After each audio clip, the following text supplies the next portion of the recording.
నమస్తే, నా పేరు కిరణ్మయ. ఎస్టీవీ న్యూస్ కు స్వాగతం. ముందుగా హెడ్లైన్స్.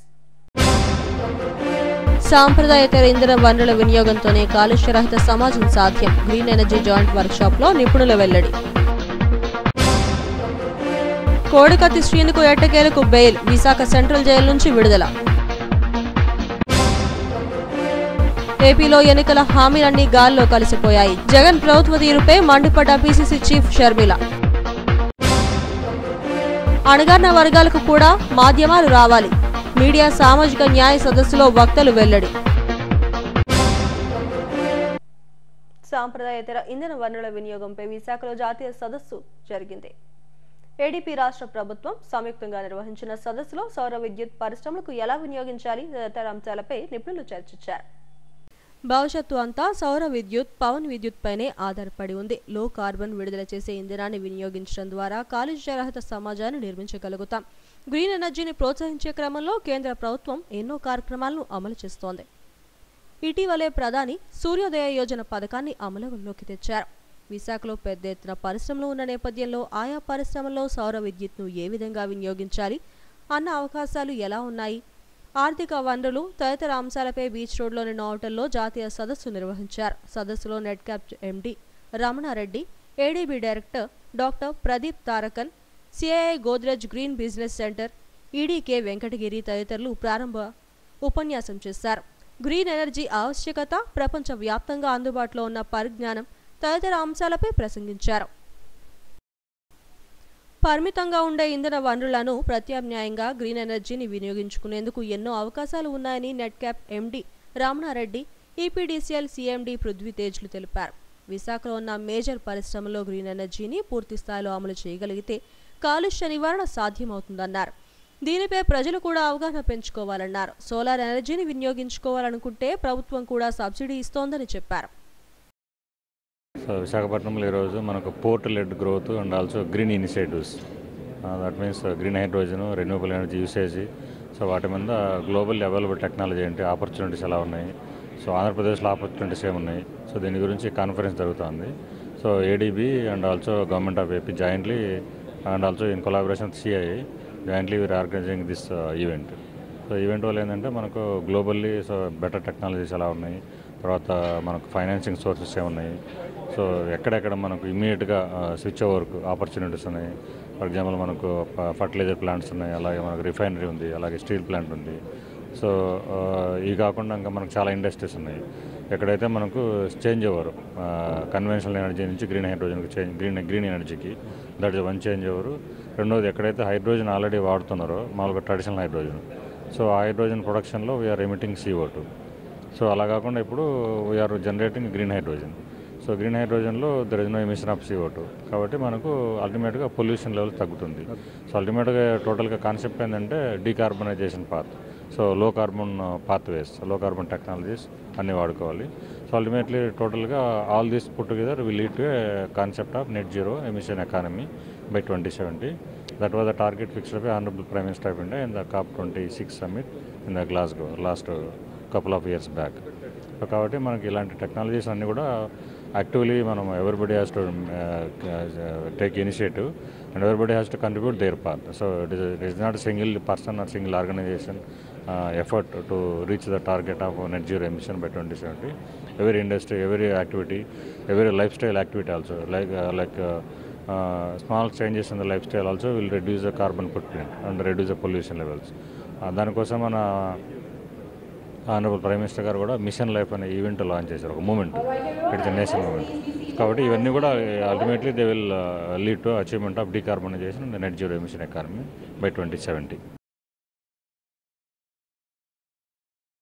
సోలార్ అంటే లార్జ్ స్కేల్ సోలార్ అయితే వీ హ్యావ్ లార్జ్ అంటే long term agreements with solar developers. Almost 15 to 20% మేము ఇచ్చే ఎనర్జీ అంతా సోలార్ నుంచి వస్తుంది.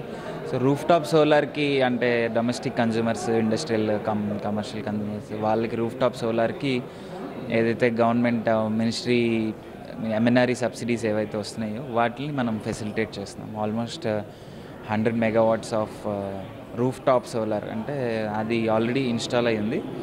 ఆల్మోస్ట్ ఎవ్రీ ఇయర్ దీన్ని మనము 10 to 20 మెగావాట్స్ అలా పెంచుకుంటూ వెళ్తున్నాము. ఇప్పుడు ప్రైమ్ మినిస్టర్ గారు సూర్యోదయ యోజన అనౌన్స్ చేశారు కాబట్టి so from now we are also దీని మీద ఇంకా ఎక్కువ ఫోకస్ పెట్టి బేసికల్లీ ఒకటి మనము ఫీజిబిలిటీ ఇవ్వాలి. దట్ వీఆర్ ఎవరు అప్లై చేసినా 15 రోజుల లోపల ఫీజిబిలిటీ ఇవ్వడానికి ఉన్నాం. అండ్ తర్వాత ఎవరితో అయితే ఇన్స్టాల్ చేయించుకుంటారో కన్జ్యూమర్స్, ఒక వెండర్ ఎవరితోనో సోలార్ రూఫ్ టాప్ ఇన్స్టాల్ చేయించుకుంటే అది ఇన్స్టలేషన్ అయిపోయిన తర్వాత దాన్ని ఇన్స్పెక్షన్ చేసి మేము నెట్ మీటర్ ఇవ్వడానికి అది కూడా 15 డేస్లో ఇస్తూ ఉన్నాం. సో దాన్ని ఇంకా మనం క్విక్గా చేసి ఇంకా ఈజీగా చేసేలాగా స్టెప్స్ తీసుకుంటాం. సార్, ఇప్పుడు ఎక్కువ అపార్ట్మెంట్స్ ఉన్న చోట ఈ రూఫ్ టాప్ అవైలబిలిటీ ఉంటుందా? వాళ్ళకి ఎటువంటి ఉపయోగం? అది వాళ్ళు రూఫ్ టాప్ పెట్టుకుంటే మనము నెట్ మీటర్ ఇస్తాం కాబట్టి వాళ్ళ ఎనర్జీ అంటే బిల్లులో అంత తగ్గిపోతుంది. అండ్ ఆ రూఫ్ టాప్ పెట్టుకోవడానికి ఎంఎన్ఆర్ఈ సబ్సిడీ ఉంది కాబట్టి దగ్గర 33% 50,000 ఖర్చు అయితే దాంట్లో 14-15,000 సబ్సిడీ వస్తుంది. సో మిగిలిన 30,000 అలాగా కన్జ్యూమర్ పెట్టుకోవాల్సి ఉంటుంది. కాకపోతే దానికి రిటర్న్ మంచి ఆల్రెడీ 2-3 ఏసీలు అలా ఉన్న వాళ్ళ కన్జ్యూమర్స్కి అయితే 3-4 ఇయర్స్లో రిటర్న్ ఆన్ ఇన్వెస్ట్మెంట్ వచ్చేస్తుంది. అంటే ఇది ఎట్లా అప్రోచ్ అవ్వాలి సార్? మనకి పోర్టల్ ఉంది ఈపీడీసీఎల్ వెబ్సైట్లో. ఎనీబడి కెన్ రిజిస్టర్ అయ్యి దాంట్లో ఎవరెవరు వెండర్స్ ఉంటారో సోలార్ రూఫ్ టాప్ ఇన్స్టాల్ చేసేవాళ్ళు వాళ్ళందరిది లిస్ట్ ఉంటుంది.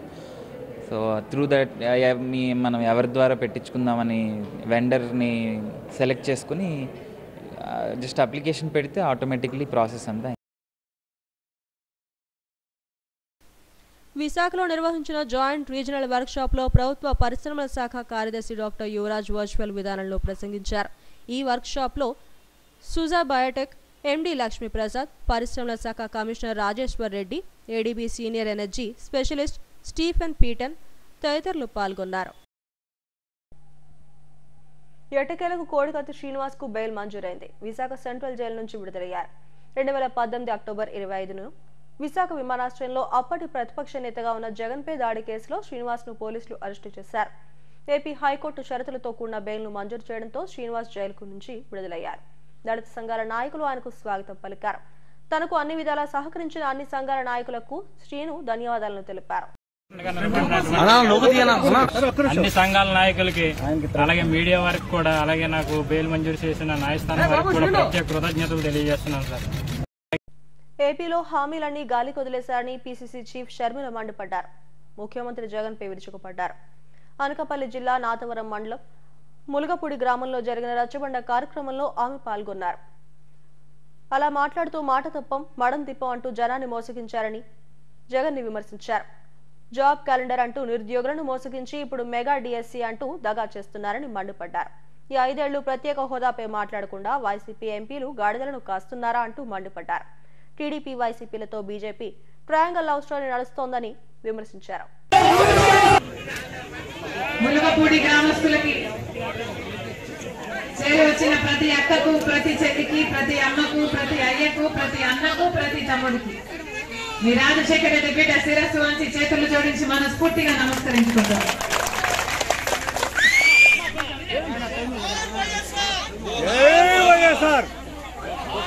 ఈరోజు ఇలాంటి రచ్చబండ మీ మధ్య గడపడం చాలా సంతోషంగా ఉంది. రచ్చబండ అంటే మేం మాట్లాడటం కాదు, రచ్చబండ అంటే ప్రజలు మాట్లాడటం, మీరు మాట్లాడటం. మీకున్న సమస్యల గురించి, ప్రభుత్వం నుంచి మీకు ఇంకా ఏమి అందలేదో, మీకు ఇల్లు అందలేదా, మీకు వ్యవసాయం ఎలా ఉంది, మీ బిడ్డల ఉద్యోగాలు ఎలా ఉన్నాయి, మీ బతుకులు ఎలా ఉన్నాయి, ఇవన్నీ మీరు మాట్లాడితే సమాజం వినడానికే ఈ రచ్చబండ. మాట తప్పని మడమ తిప్పని రాజశేఖర రెడ్డి కొడుకు అని చెప్పుకుంటున్నారు. మరి మీరు మాట ఎందుకు తప్పారు? ఎక్కడుంది మద్యపాన నిషేధం? మద్యపాన నిషేధం లేకపోగా ఈరోజు సర్కారే మద్యం అమ్ముతుంది.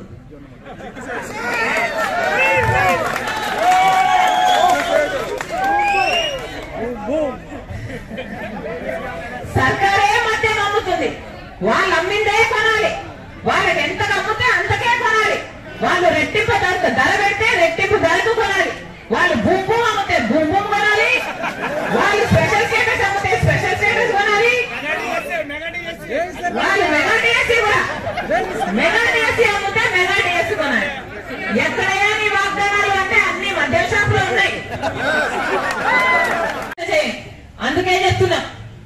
మళ్ళొక్కసారి ఈ మోసపు రాజకీయాలను నమ్మకండి.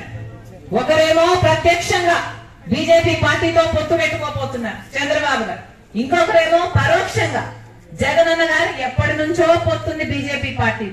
ఈ పొత్తులు మనకు అర్థం కావు, ఈ రాజకీయాలు మనకు అర్థం కావు. మనకు అర్థమైందల్లా 5 సంవత్సరాలు ఒకరికి అధికారం ఇచ్చి చూసాం, ఇంకొక 5 సంవత్సరాలు ఇంకొకరికి అధికారం ఇచ్చి చూసాం. 5 సంవత్సరాలు చంద్రబాబు గారికి అధికారం ఇచ్చి చూసాం, 5 సంవత్సరాలు జగన్ రెడ్డికి అధికారం ఇచ్చాం. వీళ్ళిద్దరిలో ఎవరికి మళ్ళీ ప్రత్యేక హోదా కోసం కొట్లాడాలి అన్న చిత్తశుద్ధే లేదు. ప్రత్యేక హోదా రాలేదు, మనకు పోలవరం ప్రాజెక్టు రాలేదు, మనకు రాజధాని రాలేదు, విశాఖ రైల్వే జోను కాలేదు, Visakha to Chennai industrial corridor కాలేదు, ఉత్తరాంధ్రకు రాయలసీమకు ఎకనామిక్ ప్యాకేజీలు రాలేదు. ఒక్కటంటే ఒక్క వాగ్దానం కూడా మనకు నెరవేరలేదు. ఒక్క వాగ్దానం కూడా మనకు బీజేపీ పార్టీ ఇయ్యకపోయినా ఈరోజు బీజేపీ పార్టీకి కాలు పట్టుకుంటున్నారు ఈ జగన్ రెడ్డి గారు, చంద్రబాబు గారు. డబ్బులు కూడా ఇస్తారా? తీసుకోండి. ఎవరు డబ్బులు ఇచ్చినా తీసుకోండి, ఎన్ని డబ్బులు ఇచ్చినా తీసుకోండి, మీ డబ్బే. ఈ liquor mafia, sand mafia, mining mafia, ఈ అధికార పక్షం వాళ్ళు భూ కబ్జాలు చేసి సంపాదిస్తున్న డబ్బే ముందు మాత్రం మీరు ఆలోచన చేయండి. ఎవరికి ఓటేస్తే మన బిడ్డల జీవితాలు బాగుపడతాయో మీరు ఆలోచన చేసి ఓటు వేయండి. మళ్ళీ చెప్తున్నాను తల్లి, నా గుండెలో నిజాయితీ ఉంది, నా పుట్టింటికి మేలు చేయాలి అన్న తపన ఉంది. అందుకే ఈ రోజు ఆంధ్ర రాష్ట్ర రాజకీయాలు అడుగుపెట్టింది రాజశేఖర రెడ్డి బిడ్డ. ప్రత్యేక హోదా వచ్చేంత వరకు రాజశేఖర రెడ్డి బిడ్డ ఇక్కడి నుంచి కదలదు. పోలవరం ప్రాజెక్టు పూర్తయినంత వరకు రాజశేఖర రెడ్డి బిడ్డ ఇక్కడి నుంచి కదలదు.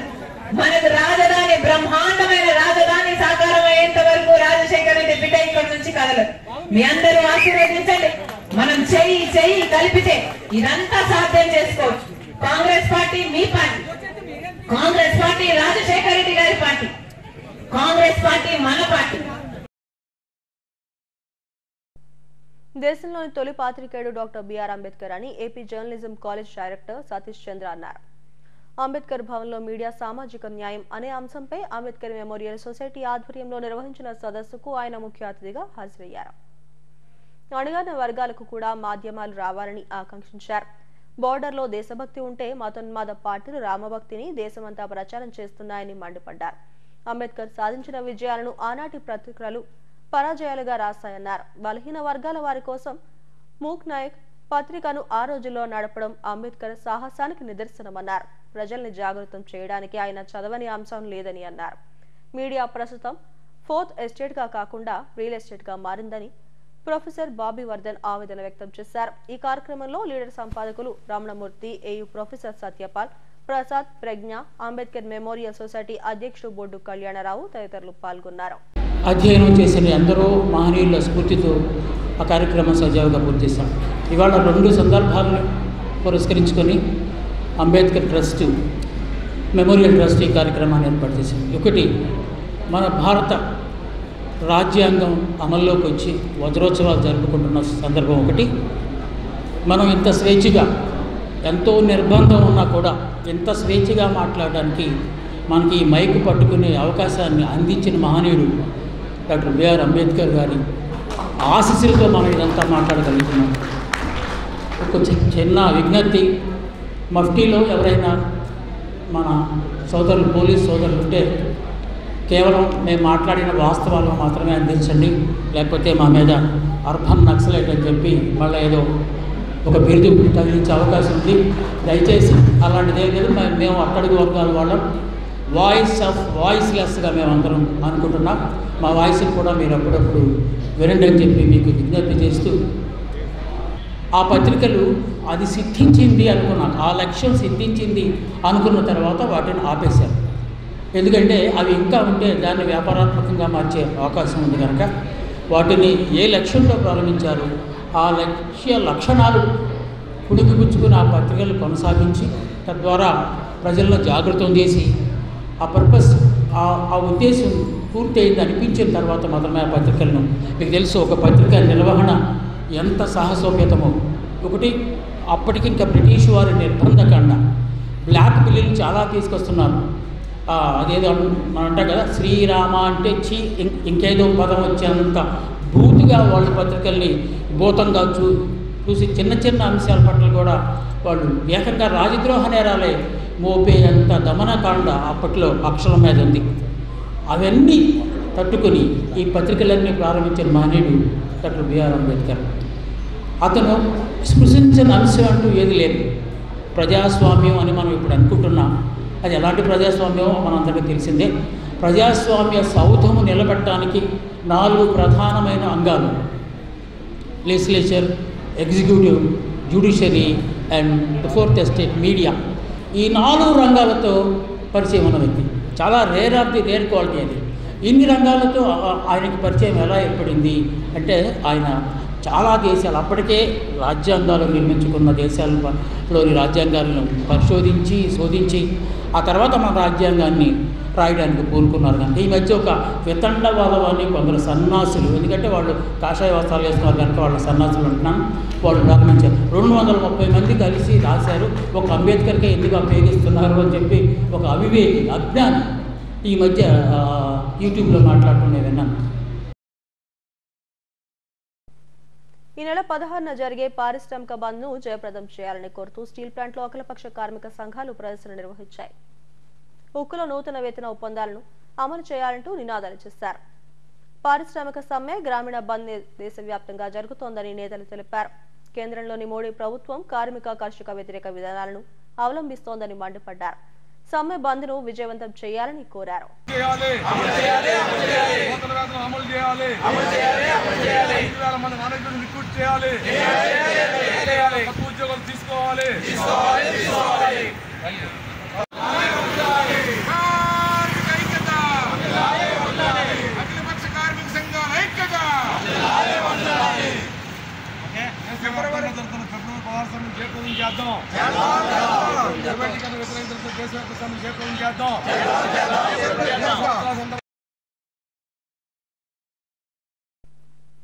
తిరుమల శ్రీవాణి పలువురు ప్రముఖులు దర్శించుకున్నారు.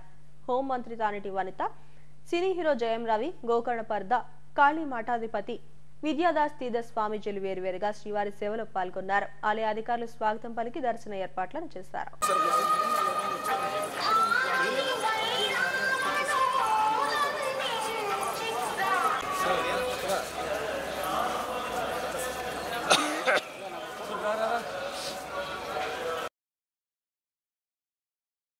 గాజువాక బాంబే కాలనీ కొండపై వెలిసిన వెంకటేశ్వర స్వామి ఆలయంలో అన్న సమారాధన ఘనంగా జరిగింది. ఆలయ సేవకుల ఆర్థిక సహాయంతో ఏర్పాటు చేసిన అన్న సమారాధనను ఆలయ చైర్మన్ దొడ్డి రమణ, ధర్మకర్త మంత్రి మంజులలు ప్రారంభించారు. స్వామివారి కరుణా కటాక్షాలు ప్రజలందరిపైన ఉండాలని ఆకాంక్షించారు. మీద వెలిసిన కూర్మావతార వెంకటేశ్వర స్వామి ఆలయంలో ఆలయ ధర్మకర్త మంత్రి మంజుల గారి ఆధ్వర్యంలో, అలాగే మా చైర్మన్ 76వ వార్డు వైఎస్ఆర్సీపీ ఇన్ఛార్జ్ దొడ్డి రమణ గారి ఆధ్వర్యంలో ప్రతి శనివారం కడు రమ్యముగా నిర్వహిస్తున్న అన్న సమారాధన కార్యక్రమం జరుగుతుంది. ఈ అన్న సమారాధన కార్యక్రమానికి కనీసం 1000-1200 మంది భక్తులు విచ్చేసి తీర్థప్రసాదాలు స్వీకరిస్తున్నారు. అయినా ఇక్కడ దేవాలయం చాలా ప్రబలమైన దేవాలయం. ఇక్కడ వెలిసిన కూర్మావతార వెంకటేశ్వర స్వామి లీలలు చెప్పినా తక్కువే. ఇక్కడ అందరికీ కూడా తెలిసిన విషయమే. చాలాసార్లు మీడియా మిత్రుల ఆధ్వర్యంలో మీకు తెలియపరచడం జరిగింది. జయసింహన్నారు. ఓ శ్రీనివాసాయ, స్వామివారి దయ ఉంటే సాక్షాత్తు మనకు అన్నీ ఉన్నట్టే. కనీ విని వెరగని రీతిలో స్వామి వెలిసిన దగ్గర నుంచి ఈ రోజు వరకు కూడా ఈ 5 సంవత్సరాల నుంచి కూడా అన్నదాన కార్యక్రమం నిర్వహిస్తూ ఉన్నాము. అలాగే ఈ యొక్క రానున్న రోజుల్లో రథసప్తమి రోజు స్వామి వెలిసిన రోజు, మరి వచ్చే 16వ తారీఖున రథసప్తమి రోజు కూడా స్వామికి కడు రమ్యంగా, స్వామికి ఎప్పుడూ జరిగే విధంగా స్వామికి అలాగే తీర్థ నైవేద్యాలు కూడా ఆ రోజు మరి స్వామివారికి అర్పించడం జరుగుతుంది. ప్రతి సంవత్సరం రథసప్తమి శనివారం పడేది పోయిన సంవత్సరం, ఈ సంవత్సరం శుక్రవారం పడింది. అయినప్పటికీ కూడా స్వామికి మరి చక్కరైన వంటకాలతో స్వామికి నైవేద్యం అర్పిస్తాం ఆ రోజు కూడా. కడు రమ్యంగా చూడడానికి స్వామికి 2 కళ్ళు చాలు.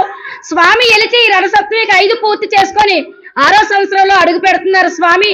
మరి కని విని ఎరగని రీతిలో ఎన్నో ఆలయాలు చూసాము. ఈ యొక్క ఆలయ విశిష్టత స్వామిది ఉత్తర దూరం. స్వామి దగ్గర ఎవరు ఏ కోరిక కోరుకున్నా స్వామి ఇట్టే మరి నిర్వహిస్తూ ఉంటారు. అది ఎంతో ఆనందంగా వచ్చి మళ్ళీ చెప్తూ ఉంటారు ఈ ఆలయం దగ్గర. మరి నాతో పాటు ఎంతో మంది సేవకులు ఒక ఏరియాని కాదండి, చుట్టుపక్కల ఏరియా నుంచి వచ్చి ఇక్కడ స్వామి వారి సేవ చేసి మరి వారు తరిస్తూ ఉంటారు. అంతటి స్వామి దగ్గర ఏది కోరుకుంటే అదే 7 వారాలకు మొక్కుకొని 7 వారాలకు ముందే స్వామి వారి కోరిక పూర్తి చేస్తారు. మరి ఈ యొక్క ఆలయ చైర్మన్ గారు కానీ ఈ ఆలయ మరి ఫస్ట్ నుంచి కూడా అన్ని విధాలుగా ఆదుకుంటూ మరి అన్ని విధాల్లో నేనున్నానంటూ ఈ ఆలయ చైర్మన్ దొడ్డి రమణ గారు. Bible society of India AP ఆధ్వర్యంలో ఆధ్వర్యంలో 2 రోజులు బైబిల్ ఎగ్జిబిషన్ ను మల్కాపురం యునైటెడ్ చర్చ్ లో నిర్వహిస్తున్నారు. ఇన్కమ్ ట్యాక్స్ అధికారిని విజయభారతి ఎగ్జిబిషన్ ను ప్రారంభిస్తారు. పారిశ్రామిక వాడలో ఏర్పాటు చేసిన ఈ ఎగ్జిబిషన్ లో అన్ని రకాల బైబిల్స్ ను 10% డిస్కౌంట్ తో అందిస్తున్నారు. ఆదివారం సాయంత్రం 6 గంటల వరకు జరగనున్న ఈ ఎగ్జిబిషన్ ను సద్వినియోగం చేసుకోవాలని స్థానిక Bible house manager P Emmanuel కోరారు. ఈ కార్యక్రమంలో బిఎస్ఐ ప్రతినిధులు, యునైటెడ్ చర్చ్ సంఘ కాపరి పెద్దలు పాల్గొన్నారు.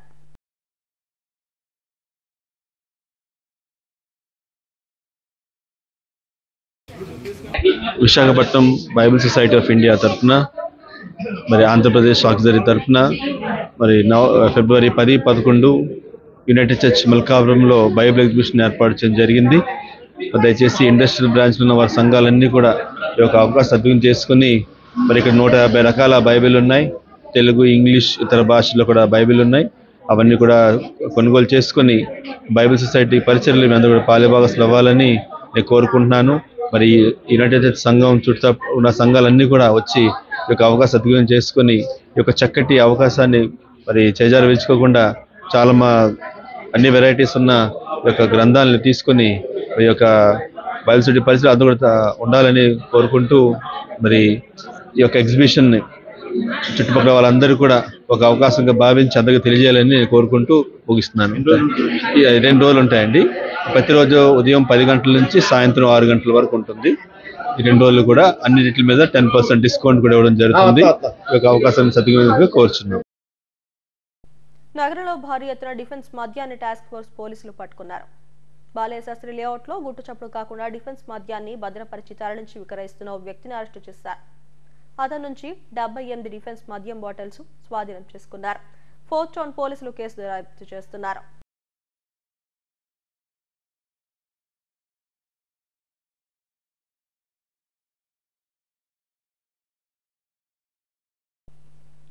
ఏకే ఎంటర్టైన్మెంట్ హాస్య మూవీస్ బ్యానర్ పై రాజేష్ దండా నిర్మించిన ఊరు పేరు భైరవకోన చిత్రం యూనిట్ విశాఖలో సందడి చేసింది. హీరో సందీప్ కిషన్, హీరోయిన్ వర్షల్ మీడియాతో మాట్లాడారు. ఈ నెల 16న సినిమా విడుదలవుతోందన్నారు. ఈ నెల 14న వ్యాలంటైన్స్ డే సందర్భంగా 100 స్క్రీన్స్ లో ప్రీమియర్ షోలు ప్రదర్శిస్తారని తెలిపారు. మ్యూజికల్, ఫ్యాంటసీ, అడ్వెంచర్ మూవీగా ప్రేక్షకులను అలరిస్తుందని చెప్పారు. అలాగే మీరు నా మీద పెట్టిన నమ్మకాన్ని ఈసారి చాలా గట్టిగా నిలబెట్టుకుంటాను అని నేను ఆశిస్తున్నాను. ఈ 14వ తారీఖు మీరు అందరూ సినిమా చూసి చెప్పండి. 14వ తారీఖు ప్రీమియర్ చూడలేకుండా పోయిన వాళ్ళు ప్లీజ్ దయచేసి ఫ్రైడే రోజు చూడండి. అది లేదండి, యాక్చువల్లీ తమిళ బేసిక్లీ నేను ఎంచుకునే సినిమాలన్నీ అలాంటివి అవుతున్నాయంటే టైం పట్టే సినిమాలు. అది నాకు మొన్న ఇది చాలా రీసెంట్గా ఇది నేను రియలైజ్. థ్యాంక్ యూ అండి, కాంప్లిమెంట్ అది. బట్ అది ఏమైందంటే నేను ఎంచుకునే సినిమాలు ఏమైపోతున్నాయి, టైం తీసుకునే సినిమాలు అయిపోతున్నాయి. మైకిల్ అనే సినిమా నాకు 2 సంవత్సరాలు పట్టింది. భైరవకోన అనే సినిమా 2 సంవత్సరాలు పట్టింది. ఇది నేను యాక్చువల్లీ లాస్ట్ డిసెంబర్ 2 నెలల క్రితం రియలైజ్ అయ్యా. ప్రతి సినిమాలో తీసుకుంటూ వెళ్తే జంప్ అయితే ఏజ్ 2 సంవత్సరాలు జంప్ అవుతుంది. ఇలా కాదని ఈ సంవత్సరం నుంచి కొంచెం ఫాస్ట్గా ఉండాలి. ఈ సంవత్సరం 3 రిలీజ్లు ఉంటాయండి. తెలుగులోనే ఫస్ట్ రిలీజ్ ఇది భైరవకోన. దీని తర్వాత మాయావాన్ అనే సినిమా ఆల్రెడీ మొదలుపెట్టాం. దాని తర్వాత ఇంకొక రిలీజ్ ఉండాలని కోరుకుంటున్నాం. యాజ్ పర్ ప్లాన్ ఉండాలి. ఉద్దేశం అదేనండి. బట్ ఆయన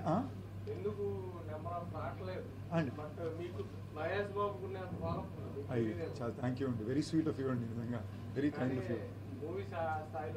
సారీ, మాకు టైం ఏమైపోతుందండి. ఇప్పుడు అప్పుడప్పుడు ప్రతిసారి మన కెరియర్లో ఒక మెట్టు నుంచి ఒక మెట్టు పైకి ఎదగాలనుకున్నప్పుడు దాని లెర్నింగ్ కల్చరే వేరేలా ఉంటుంది కదా. సో ఆ టైంలో నేను గత 2 సినిమాలు ఎంచుకున్న 2 సినిమాలు, ఫర్ ఎగ్జాంపుల్ ఇది ముందు కూడా ఎగ్జాంపుల్ చెప్తా. ఒక ఒక ఇల్లు కట్టడానికి, ఒక అపార్ట్మెంట్ కట్టడానికి, ఒక కమ్యూనిటీ కట్టడానికి తేడా ఉంటుంది కదా. మనం ఒక్కొక్క సినిమాకి ఎదుక్కుంటూ వచ్చినప్పుడు దానికనే స్కిల్ సెట్ కానీ టైం కానీ తీసుకోవాలి. లైక్ ఫర్ ఎగ్జాంపుల్ ఒక ఇంత బడ్జెట్లో సినిమా చేసినప్పుడు, ఈసారి చాలా పెద్ద బడ్జెట్లో చేసినప్పుడు మా అందరికీ ఒక భయం ఉండాలి. ఒక పని చేసేటప్పుడు ఒక భయంతో పని చేయాలి కదా. ఆ భయం కొంచెం ఎక్కువైపోయి మాకు టైం పట్టింది. దీన్ని కొంచెం బెటర్గా ఇక మీదట సెగ్రిగేట్ చేయాలని చూస్తున్నాం. బట్ దాని ఉద్దేశం వల్ల ఏంటంటే ఆనెస్ట్గా చెప్తున్నా, చాలా చోట్ల చెప్పా, నేను ఎదిగినప్పుడు చిన్నప్పుడు మా ఫ్రెండ్స్ అవనండి, ఫ్యామిలీ అవనండి, ఎవరు కూడా నేను పెద్దగా నిజంగా హీరో అవ్వాలంటే పెద్ద నమ్మలా. సరే ఈరోజు చెప్తున్నాడు అనుకున్నారు అంతే. నా తర్వాత నన్ను అంతగా నమ్మింది ప్రేక్షకులే. మీరు చెప్పినట్టు జెన్యూన్గా అంత ప్రేమ ఎక్కువ మనం చూపిస్తున్నారంటే దట్స్ ఓన్లీ సమ్వేర్ వాళ్ళు చూస్తున్నారు. అది నా హిట్లకి ఫ్లాప్లకి సంబంధం లేకుండా వస్తుంది. దానికి నేను చాలా చాలా రుణపడి ఉన్నా. ఇవాళ నా ఐడెంటిటీ అనేదే purely what the audience have given me. Pendurthi police station పరిధిలో భారీ ఎత్తున గాంజాని టాస్క్ ఫోర్స్ పోలీసులు పట్టుకున్నారు. ఇన్నోవాలో తరలిస్తున్న 104 కేజీల గాంజాని స్వాధీనం చేసుకుని ముగ్గురిని అదుపులోకి తీసుకున్నారు. నగరంలోకి వచ్చిన గాంజాయి స్మగ్లర్లకు టాస్క్ ఫోర్స్ పోలీసులకు చెక్ పెట్టారు. పెందుర్తి పోలీసులు కేసు దర్యాప్తు చేస్తున్నారు.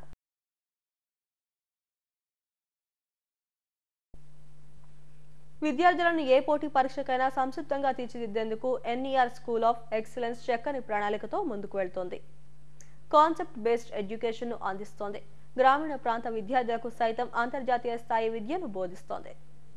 శ్రీకాకుళం జిల్లా రణస్థలం మండలం నడుగుదుటిపాలెంలోని ఎన్ఈఆర్ స్కూల్ ఆఫ్ ఎక్సలెన్స్ అంతర్జాతీయ ప్రమాణాలతో విద్యాబోధన అందిస్తోంది.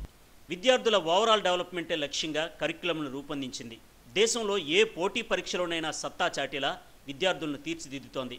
పాన్ ఇండియా టీచర్స్ను దేశంలోని అన్ని రాష్ట్రాల నుండి తీసుకొచ్చి గ్లోబల్ స్టాండర్డ్ ఎడ్యుకేషన్ ఇస్తోంది.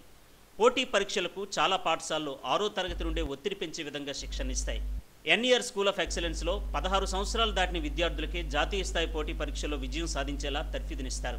పాఠశాల చైర్మన్ నడుగుదుటి ఈశ్వరరావు నేతృత్వంలో డైరెక్టర్ తేజ పర్యవేక్షణలో చక్కటి పాఠ్య ప్రణాళికను అమలు చేస్తున్నారు. ఏ పోటీ పరీక్షలోనైనా నెగ్గేలా పాఠశాలలో Aryabhatta techno hub, Sushrita life sciences hub, Chanakya civil services hub, Chandragupta leadership హబ్లను ఏర్పాటు చేసి అత్యుత్తమ కరిక్యులంతో విద్యార్థులను తీర్చిదిద్దుతున్నారు.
దేశంలో ఏ పోటీ పరీక్షనైనా రాసే విధంగా విద్యార్థులను తీర్చిదిద్దుతున్నామని NER school of excellence chairman Nadugudati Eswara Rao తెలిపారు. కేవలం ఐఐటి నీట్లకే కాకుండా ఏ పోటీ పరీక్షలైనా తమ విద్యార్థులు సంసిద్ధం చేసేలా పాఠ్య ప్రణాళిక ఉంటుందని తెలిపారు. ఒక జీవో ఇచ్చారు. 16 ఇయర్స్ బిలో పిల్లలకి ఎటువంటి కోచింగ్లు ఇవ్వకూడదని. అది చాలా స్కూళ్ళు పాటించట్లేదు, కానీ మనం పాటిస్తున్నాం. మన 16 ఇయర్స్ లోపు స్టూడెంట్స్ అందరూ కూడా న్యాచురల్గా టెక్స్ట్ బుక్లో కరిక్యులంలో ఏదుందో అదే చెప్పిస్తాం. మన ఎన్సీఆర్టీ కరిక్యులంలో ఏదైతే డిజైన్ చేశారో అది అట్లా చెప్పిస్తే నిజంగా మంచి తెలివైన స్టూడెంట్గా తయారవుతారు ఎవరైనా. మనం కాన్సెప్ట్ చెప్పకుండా చిన్నప్పటి నుంచే ఆ కోచింగ్ అని ఈ కోచింగ్లని అట్లా మనం వాళ్ళని డైవర్ట్ చేసి అసలు కాన్సెప్టే తెలియకుండా పిల్లల్ని పెంచుతున్నాం. మన స్కూల్లో కూడా మనం కోచింగ్ ఇస్తాం. ఎప్పుడు 16 ఇయర్ ప్లస్ వచ్చిన స్టూడెంట్స్కి వాళ్ళు కోరుకునే విధంలో వాళ్ళు ఎందులో ఇంట్రెస్ట్ అయితే అందులో. మనకు కూడా మన దగ్గర ఆర్యభట్ట టెక్నో హబ్ ఉంది. అంటే ఐఐటి చదవాలనుకునే స్టూడెంట్స్ అందరికీ కూడా, టెక్నికల్ సైడ్ వెళ్ళాలనే స్టూడెంట్స్ అందరికీ కూడా ఈ గ్రూప్లో జాయిన్ అవుతారు. అలాగే సుశ్రుత లైఫ్ సైన్సెస్ హబ్ ఉంది. ఇందులో సైన్స్ స్టూడెంట్స్ అందరూ కూడా ఇందులోకి వస్తారు. నీట్ కానీ లేదా ఫర్దర్ సైన్స్ అండ్ టెక్నాలజీలో వెళ్ళాలనుకునే వాళ్ళు కానీ ఈ గ్రూప్లో జాయిన్ అవుతారు. అలాగే చాణక్య సివిల్ సర్వీసెస్, అలాగే చంద్రగుప్త లీడర్షిప్ హబ్ చాలా ఉన్నాయి. ఈరోజు మనం ఏమనుకుంటామంటే ఒక ఐఐటి నీటే ఉంది, వాటి మించి మరి ఏటి లేదు అనుకుంటాం. దీనికి మించిన ప్రపంచం ఏముంది? సిపిటి ఉంది, సిఎస్, అలాగే ఎంబీఏ ఉంది. ఎంబీఏ రాయాలంటే క్యాట్ రాసి ఐఎంఎల్లో మంచి మంచి ఇన్స్టిట్యూట్లో సీట్ తెచ్చుకోవచ్చు. అలాగే క్లాట్ రాసి మంచి ర్యాంకులు తెచ్చుకుంటే మంచి అడ్వకేట్స్గా, లాయర్లుగా, లీగల్గా అడ్వైజర్స్గా చాలా ఆపర్చునిటీస్ ఉన్నాయి. అవన్నీ వదిలేసి మనమేమో ఓన్లీ ఐఐటి అని నీట్ అని చెప్పుకుంటూ పోతున్నాం. ఎక్కడ ఐఐటీలో 1000 మంది స్టూడెంట్స్ రాస్తే ఒక ర్యాంక్ వస్తుంది ఐఐటికి.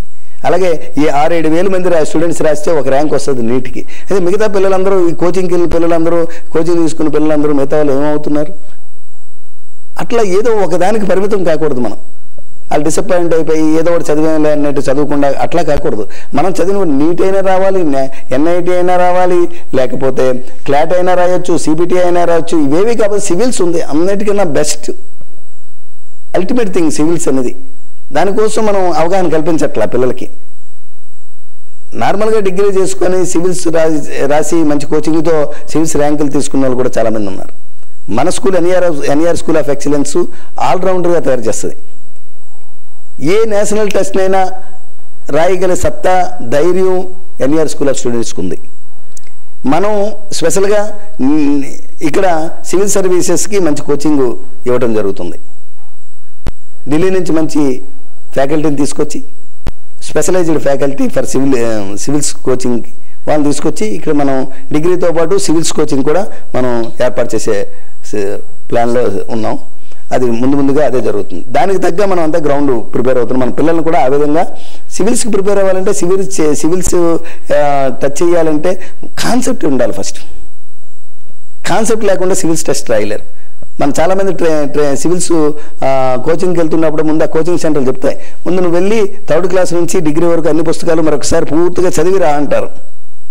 ఎందుకంటే కాన్సెప్ట్ మళ్ళీ పూర్తిగా అవగాహనలో ఉండాలని. అదే కాన్సెప్ట్ మనం 3rd క్లాస్ నుంచి కూడా మన పిల్లలకి ఇచ్చామనుకోండి, ఏ ఇబ్బంది లేదు, ఎప్పుడే ఏ టెస్ట్నైనా రాయగలిగే స్థితిలో ఉంటారు. That is NER school. NER school of excellence గ్రామీణ ప్రాంత విద్యార్థులకు చక్కని వేదికగా మారింది. ఇంటర్నేషనల్ స్టాండర్డ్ ఎడ్యుకేషన్ అందుకోవాలంటే గతంలో దేశంలోని పెద్ద నగరాలకు వెళ్లాల్సి వచ్చేది. ఇప్పుడు ఉత్తరాంధ్రలోని అంతర్జాతీయ ప్రమాణాల విద్యను ఎన్ఈఆర్ స్కూల్ ఆఫ్ ఎక్సలెన్స్ అందిస్తోంది. హెడ్లైన్స్ మరోసారి. సాంప్రదాయేతర ఇంధన వనరుల వినియోగంతోనే కాలుష్యరహిత సమాజం సాధ్యం. గ్రీన్ ఎనర్జీ జాయింట్ వర్క్షాప్ లో నిపుణుల వెల్లడి. కోడికత్తి శ్రీనుకు ఎట్టకేలకు బెయిల్, విశాఖ సెంట్రల్ జైలు నుంచి విడుదల. ఏపీలో ఎన్నికల హామీలన్నీ గాల్లో కలిసిపోయాయి. జగన్ ప్రభుత్వ తీరుపై మండిపడ్డ పీసీసీ చీఫ్ షర్మిల. అణగారిన వర్గాలకు కూడా మాధ్యమాలు రావాలి. మీడియా సామాజిక న్యాయ సదస్సులో వక్తలు వెల్లడి. ఈ వార్తలంతటితో సమాప్తం. మరిన్ని వార్తా విశేషాల కోసం చూస్తూనే ఉండండి STV న్యూస్.